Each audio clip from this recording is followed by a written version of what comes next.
We are the Urban Coalition of Freelance Writers. Check us out at www.myspace.com/UCOFW, or you can check us out on YouTube at www.youtube.com/UCOFW, or you can send us a tweet on Twitter at http://twitter.com/UCOFW. Check us out. Subscribe. Thanks for watching.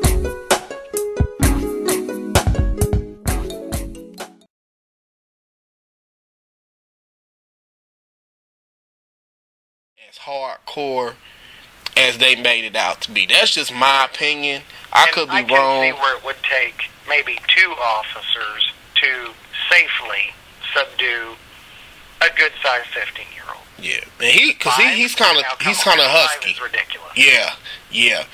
And I mean, if you would have seen that boy's face, it did. His eye was complete. His whole side of his face was swollen out, and one eye was completely swelled shut. And from what I've heard, allegedly they said, this is on one news report that I've heard, and I think it was on Channel 13. This was like one of the first news reports they had out dealing with this WTHR here in Indianapolis. They were, to me, it was kind of racially motivated, and I'm not the type of person. I'm not trying to throw race into it, but based on what they said, witnesses said, like the cop was pretty much saying like racial slurs to him as they were beating him. They called him, because he's a biracial. He's biracial, so they were calling him a mutt, and they were like pretty much saying all kind of derogatory things to him at the time. And my thing is, if there wasn't anybody in out of the 5 cops that couldn't stop the situation. I mean, they could have like gained control over the situation. There's just so many things that in this situation is just wrong. It's just, and it's still, I have a lot of questions still. Right. And some of those questions we'll probably never have answered. And even though, I tend to be, because of my perspective, I tend to be pro-law enforcement, but I'll also be the first person to tell you there's good police officers and there's bad police officers. There's good and bad in everything, and when you see bad police officers in law enforcement, it's usually pretty bad stuff. Unfortunately, that's the nature of the beast. But, and I don't want the public to think, too, that I'm just sitting here trying to justify, always pro-law enforcement. No, the kid got beat senselessly and entirely uncalled for. Well, how would you feel if that was your child? Oh, I'd absolutely be infuriated with it. And then what really frustrates me is how you have some of the police officers, knowing the facts that have been presented, the undisputable facts that have been presented, they still want to take up for the officer that was fired, the one that actually did the beating. So I just don't understand. If you weren't there, how can you say that this man did or didn't do anything? I guess they said that he was the cop, one of the cops that was there on the scene when that the Fishburne guy that got shot at that bank robbery a couple years ago. Okay, be that as it may, who's to say that he didn't flip out? I mean, because a person does something good doesn't mean that exempts them from not being able to do something negative. So that just really rubbed me the wrong way. And for you to make a comment or even interject and say, well, this didn't happen because this person's done this, and this in the past, you know what, you're making the community have a stronger disdain towards the law enforcement. Right. Because, even whether it be a court of law or whatever the case may be, the situation should be judged as it is, not just on, they're the salt of the earth, or they're, great person. Yeah, we can have a greatest person in the world can have a bad day and, pardon my French, be an asshole. Yeah.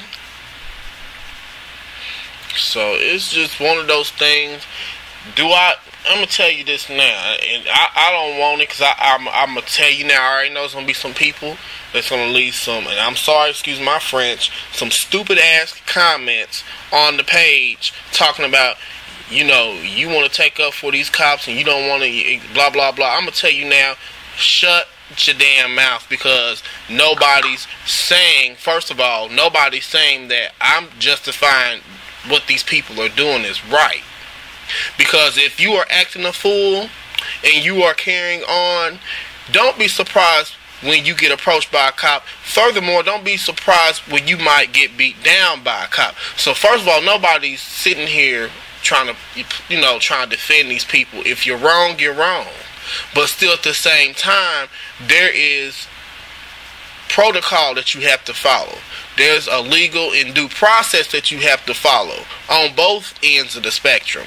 So let me get you straight. I'm going to get you together right now before you leave some ignorant comments on the page and on the video. So I'm going to tell you now, I'm not justifying any wrong action. I don't care if it's by the officers or the people that live in the community, because as far as I'm concerned, there's plenty of fault to be spread to on both sides of the issue. Sure. So I just really think people need to, I think it's all about, people need to take responsibility. Yeah. And in the case of, and there's a lot of people that may encounter this situation. In the case of the boy that was brutalized, I'm not super clear on the original call that got the whole thing started originally. Mm-hmm. But he was saying that he was in fear for what was happening to his brother. And I understand he's a teenager, he's young, but it's a hard situation to deal with when you see an officer have to take action against a family member. But if somebody starts throwing a fit and going off the hook, screaming and yelling, that officer's going to call for backup. And when backup gets there, it's going to get worse. Yeah. And it's just, why does it make a bad situation worse? You already know what you're dealing with, especially, and I don't care. I'm gonna say it because to me, I just believe in being real. And I'm not saying this for all police officers in Indianapolis. There are some wonderful, dedicated, devoted police officers, but you already know that there are the corruption in IMPD is just off the chain, and you can just and it's just something that people just know as a fact. Here living in Indianapolis, a lot of IMPD officers get away with a lot of stuff, and a lot of times I fault the community because you let the stuff slide. You talk about it amongst each other, but you don't report them. That corruption. Huh? In the community's eyes, though, a lot of times it's hard to prove that corruption. Yeah, that's true. Because these people can say anything, but a lot of times it's not. You can't prove that they said anything, right, or done anything on that. Right.